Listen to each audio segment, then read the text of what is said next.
മധുര പ്രതികാരമാണ് governor Kozhikode മണ്ണിൽ SFIക്ക് മുൻപാകെ കാട്ടിയിരിക്കുന്നത്. ഹൽവ നുണഞ്ഞുകൊണ്ട് കടകളിലേക്ക് എത്തിക്കൊണ്ട് അപ്രതീക്ഷിതമായ ഒരു നീക്കം നടത്തുന്നു. സമാനതകൾ ഇല്ലാത്ത രീതിയിൽ ഉള്ള പ്രതികരണം അത് SFI വെല്ലുവിളി ഉയർത്തുമ്പോൾ തിരിച്ചും കാണിച്ചു നൽകാം എന്ന രീതിയിൽ തലയുയർത്തി ഇങ്ങനെ കോഴിക്കോടൻ മണ്ണിലൂടെ നടക്കുമ്പോൾ സ്വാഭാവികമായും അത് അടയാളപ്പെടുത്തുന്നതും അത് സൂചന നൽകുന്നതും ഒക്കെ തന്നെ പല അർത്ഥതലങ്ങൾ കൂടിയാണെന്നാണ് നമ്മൾ മനസ്സിലാക്കേണ്ടത്. ഈ ഘട്ടത്തിൽ നമ്മോടൊപ്പം അതിഥികൾ കൂടി ടെലിഫോൺ ലൈനിൽ CPM നേതാക്കളെ പ്രതീക്ഷിക്കുന്നുണ്ട്. ജയപ്രകാശ് തുടരുക.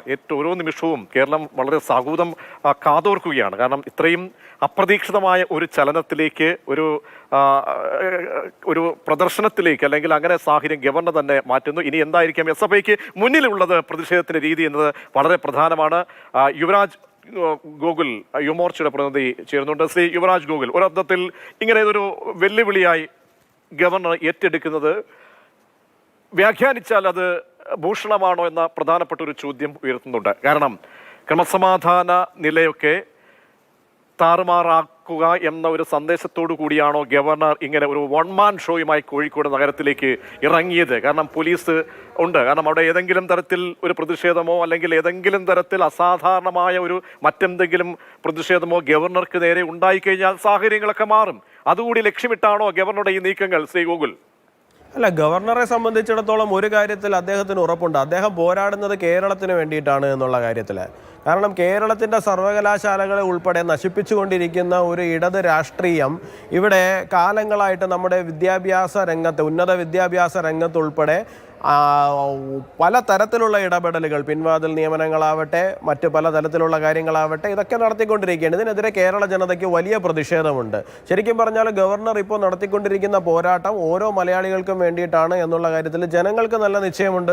അപ്പോൾ അദ്ദേഹം ജനങ്ങളെ നേരിടുന്നതിന് എന്തിനാണ് ഭയക്കുന്നത്? അദ്ദേഹം ജനങ്ങളുടെ ഇടയിലേക്ക് പോകുന്നതിൽ എന്തിനാണ് ഭയക്കുന്നത്? അതിനെന്തിനാണ് ഇവിടെ ക്രമസമാധാനം തകരുന്നത്? ഇവിടെ ജനങ്ങൾ മുഖ്യമന്ത്രിയുടെ അടുത്തേക്ക് ചെല്ലാൻ നോക്കുമ്പോഴാണ് മുഖ്യമന്ത്രിയുടെ ഗൺമാനും മുഖ്യമന്ത്രിയുടെ പോലീസും പിന്നെ മുഖ്യമന്ത്രി സ്വന്തം നിലയ്ക്ക് പോറ്റി വളർത്തിക്കൊണ്ട് കിടക്കുന്ന ഗുണ്ടകളായ DYFIക്കാരും ഒക്കെ ചേർന്നിട്ട് ക്രമസമാധാനം തകർക്കുകയും ജനങ്ങളെ കൈകാര്യം ചെയ്യുകയും പ്രതിഷേധിക്കുന്നവരെ കൈകാര്യം ചെയ്യുകയും ചെയ്യുന്ന സാഹചര്യത്തിലേക്ക് പോകുന്നത്. ഗവർണർ ഇറങ്ങി നടന്നു, ജനങ്ങൾ മധുരം നൽകി അദ്ദേഹത്തെ സ്വീകരിച്ചു. സന്ദേശം വ്യക്തമല്ലേ? അദ്ദേഹം ക്രമസമാധാനം തകർക്കുകയാണോ ചെയ്തിരിക്കുന്നത്? ഞാൻ ആദ്യം ആമുഖമായി പറഞ്ഞതുപോലെ മറ്റ് സ്റ്റേറ്റുകളിലൊക്കെ നമ്മൾ കണ്ടിട്ടുണ്ട് പല രീതിയിലുള്ള വിയോജിപ്പുകൾ. അത് പല പ്രതിസന്ധി ഘട്ടങ്ങളിലൂടെയൊക്കെ ബംഗാളിൽ കടന്നുപോയ സാഹചര്യമുണ്ട്, തമിഴ്നാട്ടിലുണ്ട്, തെലങ്കാനയിലൊക്കെ നമ്മൾ കണ്ടിട്ടുണ്ട്. അപ്പോൾ അതിനപ്പുറത്തേക്ക് ഇവിടെ പ്രതിപക്ഷ സ്വരം ഏറ്റെടുത്തുകൊണ്ട് ഒരു പ്രതിപക്ഷത്തെ പോലെ ഗവർണർ ഇങ്ങനെ മുന്നോട്ടിറങ്ങുകയും, നമുക്കറിയാം രണ്ട് കൈ ചേർത്തടിച്ചാൽ മാത്രമേ സൗണ്ട് ഉണ്ടാകൂ. വിദ്യാർത്ഥികൾ അല്ലെങ്കിൽ SFI അവിടെ ഒരു നിലപാട് സ്വീകരിച്ച് അല്ലെങ്കിൽ അവരൊരു പ്രതിഷേധം രേഖപ്പെടുത്തുന്നു. അപ്പോൾ ചില പ്രോട്ടോകോൾ ഉണ്ടല്ലോ, ആ പ്രോട്ടോകോളിന് അപ്പുറത്തേക്ക് ഗവർണർ കടക്കുമ്പോൾ അത് നൽകുന്ന ഒരു സന്ദേശത്തിൽ ഇത് ആശങ്കയുണ്ടോ? അല്ല പ്രജീഷ, ശബ്ദമൊക്കെ വേറെ രണ്ട് കൈ കൂട്ടി അടിക്കണ്ട. ഹെൽമെറ്റ് എടുത്ത് നാട്ടുകാരെ അടിച്ചും ചെടിച്ചട്ടി എടുത്ത് അടിച്ചുമൊക്കെ വലിയ ശബ്ദവും വലിയ നിലവിളിയൊക്കെ ഇവിടെ അതിനോടകം തന്നെ കേൾക്കുന്നുണ്ടായിരുന്നു. അതുകൊണ്ട് രണ്ട് കൈ കൂട്ടിയടിക്കുന്നതിൻ്റെ വിഷയമൊന്നുമില്ല. ഇപ്പോൾ ഞാനൊന്ന് കാര്യം ചോദിക്കട്ടെ. 2008 കർണാടകത്തിൽ യെദ്യൂരപ്പ സർക്കാർ അധികാരത്തിൽ കയറിയതിന് ശേഷം അന്നത്തെ അവിടുത്തെ ഗവർണർ ഉണ്ടാക്കിയ പ്രശ്നങ്ങൾ ആരും മറന്നിട്ടൊന്നുമില്ലല്ലോ. അവിടെയും പ്രശ്നങ്ങളൊക്കെ ഗവർണറും സംസ്ഥാന സർക്കാരുകളും തമ്മിലുള്ള പ്രശ്നങ്ങൾ ഉണ്ടാകുന്നത് ആദ്യമായിട്ടൊന്നുമല്ല. അതിന് ഒരുപാട് കാലത്തെ ചരിത്രമൊക്കെ ഉണ്ട്. അപ്പോൾ നമ്മൾ അത്തരത്തിലേക്കൊക്കെ പോകുന്നെങ്കിൽ നമുക്ക് അതിന് വളരെ മുമ്പിലേക്ക് നമുക്ക് പോകേണ്ടി വരും. അപ്പോൾ നമ്മൾ അങ്ങനെ മാത്രം പറയുന്നതുകൊണ്ട് പ്രത്യേകിച്ച് കാര്യം ഉണ്ടാവുമെന്ന് എനിക്ക് തോന്നുന്നില്ല.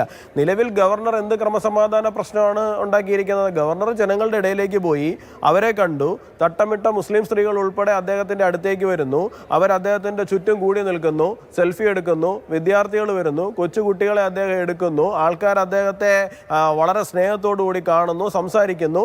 ഇത് മുഖ്യമന്ത്രിക്ക് സങ്കല്പിക്കാൻ കഴിയുന്നൊരു കാര്യമാണോ? നമ്മുടെ നിലവിലെ കേരളത്തിലെ മുഖ്യമന്ത്രി ജനങ്ങളുടെ അടുത്തേക്ക് പോകാൻ നോക്കിയിട്ട് അദ്ദേഹം ഒരു ജനസമ്പർക്കം എന്നൊക്കെ പറഞ്ഞ പേരിട്ടൊരു പരിപാടി തുടങ്ങിയിട്ട് അദ്ദേഹം കൗണ്ടറിട്ട് ആൾക്കാരെ മാറ്റിയിരുത്തിയിരിക്കുകയാണ് 500 മീറ്റർ അപ്പുറത്തേക്ക്. അപ്പോൾ അങ്ങനെ ഒരു സാഹചര്യത്തിലൂടെയാണ് കേരളം ഓടിക്കൊണ്ടിരിക്കുന്നത്. അപ്പോഴാണ് ഗവർണറെ പോലെ ഒരാൾ ഒരു മടിയും കൂടാതെ തെരുവുകളിലേക്ക് ഇറങ്ങുകയും എനിക്ക് സുരക്ഷ വേണ്ട എന്ന് പ്രഖ്യാപിച്ചാണ് അദ്ദേഹം ഇറങ്ങിയിരിക്കുന്നത്. എനിക്ക് സുരക്ഷ വേണ്ട, ജനങ്ങളാണ് എന്റെ സുരക്ഷ എന്നാണ് അദ്ദേഹം പറയുന്നത്. എന്തായാലും താങ്കൾ പറയുന്നത് അതായത് അങ്ങനെ ഒരു സന്ദേശം കൂടി നൽകുന്നുണ്ട്. കാരണം സുരക്ഷാ കവചത്തിന്റെ പരിപൂർണ കവചത്തിൽ ഇരുമ്പ് കോട്ടയിൽ സഞ്ചരിക്കുന്ന മുഖ്യമന്ത്രി, അത് മുഖ്യമന്ത്രിക്ക് മുന്നിലുള്ള ഒരു സന്ദേശം കൂടിയാണ് ഗവർണർ നൽകിയിരിക്കുന്നത്.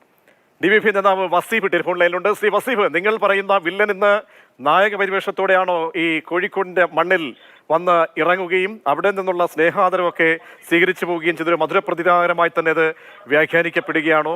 ഇന്നത്തെ സ്കോർ ചെയ്തത് ഗവർണറാണ് എന്ന ഒരു തോന്നൽ പലരുടെ ഇടയിൽ നിന്നും അങ്ങനെയൊക്കെയുള്ള പോസ്റ്റുകളൊക്കെ അല്ലെങ്കിൽ സോഷ്യൽ മീഡിയയിലടക്കം ഇതിനോടകം തന്നെ കമന്റുകളൊക്കെ വരുന്നു. DYFI SFIയുടെ പ്രത്യേകിച്ച് SFIയുടെ നിലപാടൊക്കെ ഇനി വളരെ നിർണായകമാണ്. എന്തായിരിക്കാം ഇനിയുള്ള നിമിഷങ്ങളിൽ പ്രതീക്ഷിക്കേണ്ടത്? ഇന്നത്തെ സംഭവത്തിൽ DYFIയുടെ പ്രതികരണം എന്താണ്? നിങ്ങളുടെ ഈ അവതരണം തന്നെ ഒരു തെറ്റായ രീതിയിലുള്ള അവതരണമാണ്. ഇവിടെ അദ്ദേഹം എങ്ങനെയാണ് ഒരു നായകനാകുന്നത്? നമ്മളൊക്കെ പറയാറുണ്ട്, പിന്നെ തമാശക്കും അതുപോലെ സിനിമയിലൊക്കെ പറയാം കിളി പോയവൻ എന്നൊക്കെ. ആ കളിയല്ലേ ഇപ്പൊ ഇദ്ദേഹം കളിക്കുന്നത്? ഒരു ഗവർണറുടെ നിലവാരമുണ്ട് അദ്ദേഹത്തിന്. അദ്ദേഹം ഈ തെരുവിലിറങ്ങി ഇങ്ങനെ നടന്നുകൊണ്ട് എന്താണ് അദ്ദേഹം ഉദ്ദേശിക്കുന്നത്? എന്താ നിങ്ങൾ ഈ മാധ്യമങ്ങൾ ഇങ്ങനെ അദ്ദേഹത്തെ ഈ തരത്തിൽ പറയേണ്ട ആവശ്യം എന്താ ഉള്ളത്? ഒരു വൃത്തികെട്ടവൻ എന്നല്ലേ പറയേണ്ടത്? ഈ പ്രോട്ടോകോളുകളെല്ലാം ലംഘിച്ച് ഇങ്ങനെ ആദ്യം പറയുന്നത് എനിക്ക് സുരക്ഷ വേണ്ട. പക്ഷേ വൃത്തികേടിന്റെ ഒരു ശബ്ദമൊന്നും കോഴിക്കോട് മണ്ണിൽ നിന്നും ഉയർന്നില്ല. അവിടെ നിന്നും ഈ മധുരം നൽകിയാണ് കണ്ടത്. ഞാൻ അത് കണ്ടുകൊണ്ടാണ് ഞാൻ വസീഫിനോട് ചോദിച്ചത്. കാരണം ഒരു അവസരങ്ങളും സാധാരണ നമുക്കറിയാമല്ലോ, നിലപാടുകളോട് വിയോജിക്കുന്ന അങ്ങേയറ്റത്തെ ഘട്ടങ്ങളൊക്കെ എത്തുന്ന ആളുകൾ ഏതെങ്കിലും തരത്തിലൊരു അവസരമെങ്കിലും അവിടെ ശബ്ദമായിട്ടൊക്കെ ഉയർത്തേണ്ടതാണ്. അങ്ങനെ ഒരു ശ്രദ്ധ ക്ഷണിക്കൽ കോഴിക്കോടിന്റെ മണ്ണിൽ ഈ നിമിഷം വരെ ഞാൻ കണ്ടില്ല. അതുകൊണ്ടാണ് ചോദിച്ചത്. അല്ല, സ്വാഭാവികമാണ്. അങ്ങനെ ഒരാളെ ആക്രമിച്ചിട്ട് അദ്ദേഹത്തിന്റെ ഉദ്ദേശം എന്താ? ഇതിൽ നിന്ന് കൃത്യമല്ലേ ഉദ്ദേശം? ഈ കേരളത്തിനകത്ത് ക്രമസമാധാനം തകർന്നിരിക്കുന്നു എന്ന് അദ്ദേഹം കഴിഞ്ഞ ദിവസവും പറയാ. അപ്പൊ അത് സ്ഥാപിക്കാൻ വേണ്ടി ഇവിടെ നിന്ന് എന്തെങ്കിലും ഒരു അക്രമം ഉണ്ടാകണം. ഞങ്ങൾ ഈ കോഴിക്കോട്ടെ ജനങ്ങൾ അതുപോലെ തന്നെ കേരളത്തിലെ ജനങ്ങൾ എന്നൊക്കെ പറഞ്ഞാൽ നല്ല രാഷ്ട്രീയ ധാരണയുള്ള നല്ല ബോധ്യമുള്ളവരാ. ഇപ്പൊ BJP-ക്കാരാണ് ചുറ്റുമുള്ളത്. നിങ്ങൾ നോക്കുക ദൃശ്യങ്ങളിലേക്ക്. കോഴിക്കോട്ടെയും പരിസരത്തെയും BJP-ക്കാരുമായി കഴിഞ്ഞ ദിവസം യൂണിവേഴ്സിറ്റിയിൽ മീറ്റിംഗ് നടത്തി K സുരേന്ദ്രന്റെ സാന്നിധ്യത്തിൽ. എന്നിട്ട് ഇന്ന് ഇങ്ങനെ ഒരു പ്ലാനുമായി തെരുവിലിറങ്ങുക. ആ തെരുവിലിറങ്ങുമ്പോ അദ്ദേഹത്തിന്റെ ആഗ്രഹങ്ങൾക്കനുസരിച്ച് ഇവിടെ ഒരു സംഘർഷം ഉണ്ടാകരുത് എന്ന് നല്ല ബോധ്യം ഞങ്ങൾക്കുണ്ട്. അങ്ങനെ ബോധ്യമുള്ളത് കൊണ്ടാണ് SFIക്ക് ആ ഒരു തോന്നൽ ഉണ്ടായില്ല ആദ്യം ഈ തിരുവനന്തപുരത്ത് വെച്ച് എന്നാണോ? ഗവർണറുമായിട്ടുള്ള ദ്വന്ദ്വയുദ്ധമല്ല ഞങ്ങൾ ഉദ്ദേശിച്ചത്. SFI ഉദ്ദേശിച്ചത് ഗവർണറുമായിട്ടുള്ള ദ്വന്ദ്വയുദ്ധമല്ല. ഗവർണറെ രാഷ്ട്രീയമായി നേരിടുക എന്നുള്ളതാ. രാഷ്ട്രീയമായി ഈ ഗവർണറുടെ ചെയ്തികളെ ഈ സമൂഹത്തിന് മുമ്പിൽ അവതരിപ്പിക്കുക എന്നുള്ളതാ. അദ്ദേഹം ഉദ്ദേശിക്കുന്നത് എന്താ? എങ്ങനെയെങ്കിലും ഒരു കല്ല് വരണം, അല്ലെങ്കിൽ ഒരു അടി വരണം, ഒരു അക്രമം ഉണ്ടാകണം, ഒരു സംഘർഷം ഉണ്ടാകണം. ആ സംഘർഷത്തെ ചൂണ്ടിക്കാണിച്ച് കേരളത്തിലെ ഗവൺമെന്റിനെ ആക്ഷേപിക്കണം. അതിനുവേണ്ടി അദ്ദേഹം ശ്രമിച്ചുകൊണ്ടിരിക്കുന്നത്. അതിനുവേണ്ടി ഇവിടെയുള്ള RSSകാരെയും BJP-ക്കാരെയും ചുറ്റും കാവല് നിർത്തി. ശരി, വസീഫ് ഒന്ന് തുടരുക. ഇപ്പോൾ അതിന്റെ മറുപടി എന്തായാലും നമ്മുടെ ചർച്ചയിൽ ഇപ്പോൾ യുവരാജ് ഗോകുൽ യുവമോർച്ച പ്രതിനിധി കൂടി ചേരുന്നുണ്ട്. താങ്കൾ ദയവായി ടെലിഫോൺ ലൈനിൽ തുടരണമെന്ന് പറയുക. ശ്രീ യുവരാജ് ഗോകുൽ, നേരത്തെ DYFI പറഞ്ഞല്ലോ, കാരണം കേരളത്തിലുള്ള ജനങ്ങൾ, കോഴിക്കോട്ടുള്ള ജനങ്ങളൊക്കെ ബുദ്ധിയുള്ള ആളുകളാണ്. കാരണം ഗവർണറുടെ തിരക്കഥയ്ക്കൊത്ത് അവർ സഞ്ചരിച്ചില്ല. അങ്ങനെ ഏതെങ്കിലും ഒരു അർത്ഥത്തിലേക്ക് പോയിരുന്നെങ്കിൽ അത് ഗവർണർ ഇട്ടുകൊടുക്കുന്ന വലയിൽ വീഴലായി മാറും. അതുകൊണ്ടുള്ള സംയമനം പാലിക്കലെന്നാണ്. തീർച്ചയായിട്ടും കേരളത്തിലും കോഴിക്കോടും ഉള്ളവർക്കൊക്കെ നല്ല ബുദ്ധിയും ബോധവും വിവരവും ഉള്ളതുകൊണ്ടാണ് അവർ ഗവർണറെ മധുരം നൽകിയും ഹൽവ നൽകിയും സ്വീകരിച്ചത്.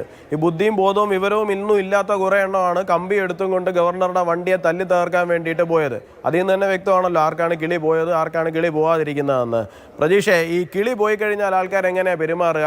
നട്ടുച്ചയ്ക്ക് ടോർച്ചടിച്ചിട്ട് നടക്കുക, കൺമുന്നിൽ കണ്ട സാധനങ്ങൾ കണ്ടില്ല എന്ന് പറയുക, അപ്പുറത്ത് നിന്നിട്ട് വെല്ലുവിളി നടത്തുക.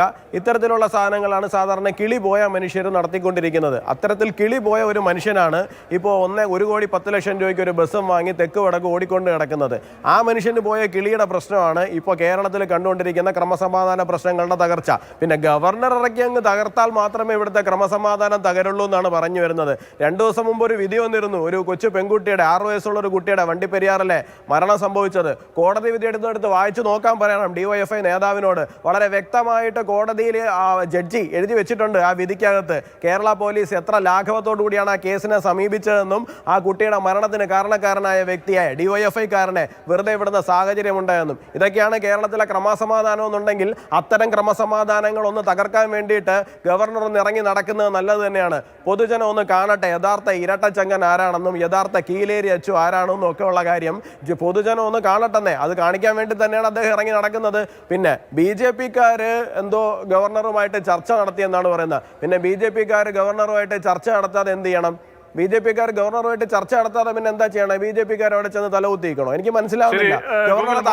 മടങ്ങിയെത്താം. ഇപ്പോൾ CPM നേതാവ് M. അനിൽകുമാർ ടെലിഫോൺ ലൈനിലുണ്ട്. ശ്രീ അനിൽകുമാർ, ഇന്നിപ്പോൾ ഗവർണർ അപ്പം സ്കോർ ചെയ്തിരിക്കുകയാണ്. കാരണം കോഴിക്കോടിന്റെ മണ്ണിലൊക്കെ ഇറങ്ങി അവിടുത്തെ ജനങ്ങളൊക്കെ മധുരം നൽകി, അതൊക്കെ നാടിന് നന്ദിയൊക്കെ അറിയിച്ചാണ് സർവകലാശാലയിലേക്ക് പോകുന്നത്. ഗവർണർ നൽകുന്ന സന്ദേശം അതിലൊരു അപ്രതീക്ഷിതമെന്ന് CPM-ന് തോന്നലുണ്ടോ? എന്താണ് CPM-ന്റെ നിലപാട്? ഇന്നലെ കേരളത്തിലെ ക്രമസമാധാന നില തകർന്നു എന്നാണ് കേരളത്തിലെ ഗവർണർ സർക്കാരിനെതിരായിട്ട് കടന്നാക്രമണം നടത്തിക്കൊണ്ട് വ്യാജമായി ആരോപിച്ചത്. ഇന്നലെ ഗവർണർ പറഞ്ഞ കാര്യം അദ്ദേഹം തന്നെ പൊളിച്ചടുക്കിയിരിക്കുകയാണ്. കേരളം എന്ന് പറയുന്നത് സമാധാന അന്തരീക്ഷമുള്ള ഒരു ഇടമാണ് എന്ന് വളരെ വ്യക്തമായും തെളിയിക്കപ്പെട്ടിരിക്കുന്നു. അദ്ദേഹം അപ്രതീക്ഷിതമായി എവിടേക്കെങ്കിലും പോകുന്ന ഘട്ടത്തിൽ അത്തരമൊരു പ്രക്ഷോഭണം ഞങ്ങളാരും പ്ലാൻ ചെയ്തിട്ടില്ല, വിദ്യാർത്ഥികളും പ്ലാൻ ചെയ്തിട്ടില്ല. അതേസമയം അദ്ദേഹം പ്രഖ്യാപിതമായ പരിപാടികൾ നടത്തുമ്പോൾ ആ പ്രഖ്യാപിതമായ പരിപാടികളിൽ ശ്രീ അനിൽകുമാർ, അങ്ങനെ ഒരു പ്രശ്നമില്ലാതെ നാട്ടിൽ എന്തുകൊണ്ടാണ് നമ്മുടെ മുഖ്യമന്ത്രിക്ക് അങ്ങനെ പോകാൻ കഴിയാതെ പോകുന്നത്? അവിടെയാണ് നിങ്ങൾ മനസ്സിലാക്കേണ്ട പ്രധാനപ്പെട്ട കാര്യം. കേരളത്തിന്റെ മുഖ്യമന്ത്രിയും ധാരാളം ഇടങ്ങളിൽ സഞ്ചരിച്ചുകൊണ്ടിരിക്കുകയാണ്. ഒരു പരിമിതിയും അക്കാര്യത്തിലില്ല.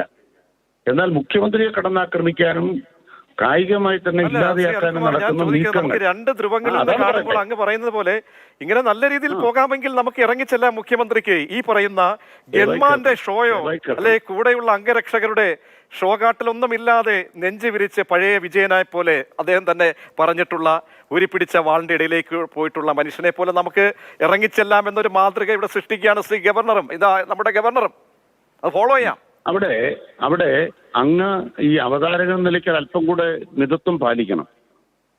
ഞാൻ ബഹുമാനപ്പെട്ട നമ്മുടെ മുഖ്യമന്ത്രി തന്നെ പറഞ്ഞ അദ്ദേഹത്തിന്റെ വാചകങ്ങൾ കോട്ട് ചെയ്തേ ഉള്ളൂ. അവിടെ ഒരു ബഹുമാനക്കേടുമില്ലാതെ ബഹുമാനത്തോടുകൂടി അത്യന്തം ബഹുമാനത്തോടെയാണ് ഞാൻ പറഞ്ഞത്. ശ്രീ അനിൽകുമാർ, ഊരിപ്പിടിച്ച വാളൊക്കെ പറയുമ്പോൾ അതിന് സമയം വേണം മറുപടി. അല്ല, ഞാനല്ല പറഞ്ഞത് ശ്രീ അനിൽകുമാർ, എന്റെ കോട്ടല്ലത്. ഞാൻ പറയട്ടെ സാർ, ഇത് പറയട്ടെ, നിങ്ങൾ പറയട്ടെ. വിമാനത്തിനകത്ത് മുഖ്യമന്ത്രിക്കെതിരായി കടന്നാക്രമണം നടത്താൻ ക്രിമിനലുകൾ വന്നു. എന്തായിരുന്നു ഉണ്ടായത്? വിമാനത്തിനകത്ത് മുഖ്യമന്ത്രിക്ക് 30 കാറുണ്ടോ? നിങ്ങൾ വ്യാജമായി ആരോപിക്കുന്ന പോലെ മുഖ്യമന്ത്രിയുടെ കമാൻഡോ സേനയുണ്ടോ? അപ്പോൾ ഒരു വിമാനത്തിനകത്ത് യാത്ര ചെയ്യുമ്പോൾ പോലും ആക്രമിക്കപ്പെടുന്ന തരത്തിലേക്ക് ടാർഗറ്റ് ചെയ്യപ്പെട്ട വ്യക്തിയാണ് പിണറായി വിജയൻ എന്നുള്ള കാര്യം തെളിയിക്കപ്പെട്ട കാര്യമാണ്. സ്വാഭാവികമായും അദ്ദേഹത്തിന് സുരക്ഷ കൊടുക്കേണ്ടതിനെ സംബന്ധിച്ച് സുരക്ഷാ വിഭാഗത്തിന് അവരുടേതായ വിവരങ്ങളുണ്ട്. അവർ നൽകുന്നത് വേണ്ടതില്ല എന്ന് പറയാൻ മുഖ്യമന്ത്രിക്കാവില്ല. അതേസമയം ഗവർണറെ ആർക്കാ വേണ്ടത്? ഈ നാട്ടിൽ ആർക്കും വേണ്ടാത്തൊരു പദവിയല്ലേ ഗവർണർ പദവി. ആർക്കായി ഗവർണറെ ആവശ്യമുള്ളത്? ആ ഗവർണർക്കെതിരായി ഒരു പ്രതിഷേധം ചാൻസലർ നിലയ്ക്ക് അദ്ദേഹം സർവകലാശാലകളിൽ സംഘപരിവാറുകാരെ തിരികേറ്റതിന് വിദ്യാർത്ഥികൾ പ്രഖ്യാപിച്ചത് മാത്രമേ ഉള്ളൂ. ഇല്ലെങ്കിൽ ഇത്രയും നാളൊന്നും ഗവർണർ ഈ വഴിയെല്ലാം നടന്നിട്ട് ആരെങ്കിലും ചോദിച്ചിട്ടുണ്ടോ? ആകെ 5 ദിവസമല്ലേ കേരളത്തിൽ അദ്ദേഹം ഉള്ളൂ. ഗവർണർ എന്ന് പറയുന്നത് കേരളത്തിനകത്തല്ല, ഇന്ത്യ മുഴുവൻ എടുക്കാച്ചരക്കാണ്. ആർക്കും വേണ്ടാത്ത എടുക്കാച്ചരക്കിനെയൊക്കെയാണ് മുഖ്യമന്ത്രിയായിട്ട് നിങ്ങൾ താരതമ്യം ചെയ്യുന്നത്. അത് നിങ്ങളുടെ നിലവാരം തന്നെ സ്വയം ഒന്ന് ആലോചിക്കൂ. അത്തരമൊരു ഗവർണർ ഇന്നലെ പറഞ്ഞതും ഇന്ന് ചെയ്തതും തമ്മിലുള്ള ശ്രീ ഗോകുൽ, അവസാനമായി ഒരു 20 സെക്കൻഡിൽ മറുപടി. കാരണം ബോധപൂർവമുള്ള കലാപത്തിന് ആഹ്വാനം ചെയ്യുകയാണോ? കാരണം ക്രമസമാധാന പ്രശ്നം ഒന്നുമേ ഇല്ല ഈ കേരളത്തിൽ എന്ന് തെളിയിക്കപ്പെട്ട് കഴിഞ്ഞു കോഴിക്കോട് എന്നാണ് CPM-ന്റെ നിലപാട്. മറുപടി. തീർച്ചയായിട്ടും കേരളത്തിൽ എങ്ങും ക്രമസമാധാന പ്രശ്നമുണ്ടെന്ന് ഞാൻ പറയുന്നില്ല. ക്രമസമാധാന പ്രശ്നം ഉണ്ടെന്നുണ്ടെങ്കിൽ അത് കേരളത്തിൻ്റെ ആഭ്യന്തരമന്ത്രി കൂടിയായ മുഖ്യമന്ത്രി പോകുന്ന വഴിയിൽ മാത്രമേ ക്രമസമാധാന പ്രശ്നമുള്ളൂ. കാരണം വിവരവും വെള്ളിയാഴ്ചയും ഇല്ലാത്തൊരു മനുഷ്യൻ ഇങ്ങനെ നാട്ടിലിറങ്ങി ഒരു ബസ്സിൻ്റെ അകത്ത് കയറി പോകുമ്പോൾ സ്വാഭാവികമായിട്ടും പോകുന്നിടത്ത് മുഴുവൻ ജനങ്ങൾക്ക് പ്രശ്നം ഉണ്ടാകുന്നുണ്ട്. സ്കൂളുകളുടെ മതിലിടിച്ച് നിരത്തുന്നുണ്ട്, സ്റ്റേജുകൾ ഇടിച്ച് നിരത്തുന്നുണ്ട്, പോകുന്ന വഴിക്ക് കണ്ണി കാണുന്നത് മൊത്തം ഇടിച്ച് നിരത്തി പോവുകയാണ്. ആ പോകുന്ന വഴിക്ക് മാത്രമേ കേരളത്തിലെ ക്രമസമാധാന പ്രശ്നമുള്ളൂ. അദ്ദേഹം ഒരു എടുക്കാച്ചരക്കാണ് എന്നൊന്നും ഞാൻ പറയുന്നില്ല. അദ്ദേഹത്തിനെ എടുത്തുകൊണ്ട് പൊയ്ക്കൊണ്ടിരിക്കുന്ന ഒരു ചരക്കായിട്ട് അദ്ദേഹം അതമ്പതിച്ചു മാറിക്കൊണ്ടിരിക്കുകയാണ്. അതുകൊണ്ട് അദ്ദേഹം ദയവേദ ക്ലിഫ് ഹൗസിനകത്തോ സെക്രട്ടേറിയറ്റിനകത്തോ മാത്രം ഒതുങ്ങിക്കൂടുകയാണെന്നുണ്ടെങ്കിൽ കേരളത്തിൽ യാതൊരു പ്രശ്നം ഉണ്ടാവില്ല. അദ്ദേഹത്തിന് അവിടെ ഇരിക്കാം. പിന്നെ അനാവശ്യമായിട്ട് പോയി ഗവർണറെ പോലുള്ളവരെ വെല്ലുവിളിക്കാതിരുന്നു കഴിഞ്ഞാൽ ബാക്കി പ്രശ്നങ്ങൾ. യുവമോർച്ചയുടെ നിലപാട് അറിയിക്കുകയായിരുന്നു M. അനിൽകുമാറും ഒപ്പം വസീഫും പ്രതികരണങ്ങൾ നടത്തി.